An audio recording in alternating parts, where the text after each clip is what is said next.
min kesengi kan rutrik uno pra araja arbusau ke Greta Solution Training Academy kala penlong ya ka felicitation program lane ban sam ya ki sernot ya ki samla ki bala pendep ya ki training haki benta bapher kum ka assistant electrician craft baker but ka traditional snacks hagane kesengi basam ya ki sernot la airu rengkat bat ki tiar kitar ya ki samla pule bakin la ban sedang halaki jong ki kam.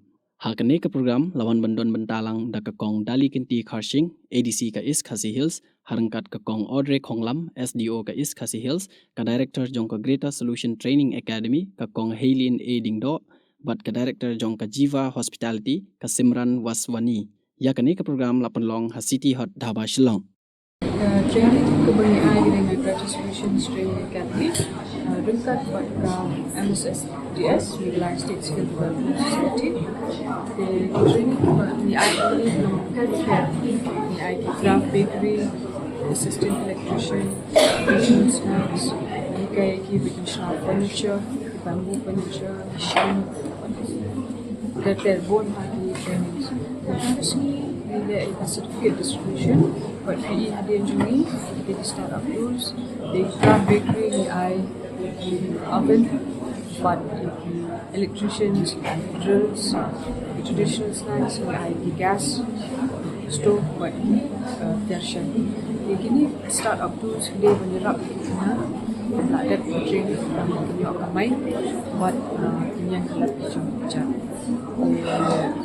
di tempat di profit nak kena join cucu ini training apa jarap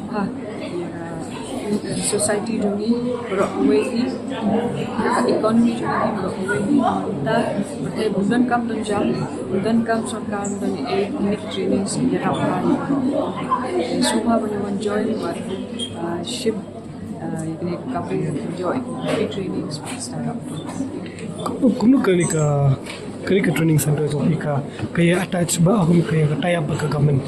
Kerika training center dia long empanel ke government. Ibu ini pun di don bring hapan pendap yang berlawan dekat bagi. Di don 28 centers set up in the state. Ada different village.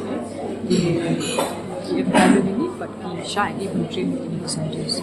Kamu ki students ki ba kayo certificate ng kalisi. She's part like sample like. She's part sample like. She's part sample like. Kadang nam kadang lu gajing siyo ba ki kena ki haban siyo gini ka. Can you training free of cost. Free of cost.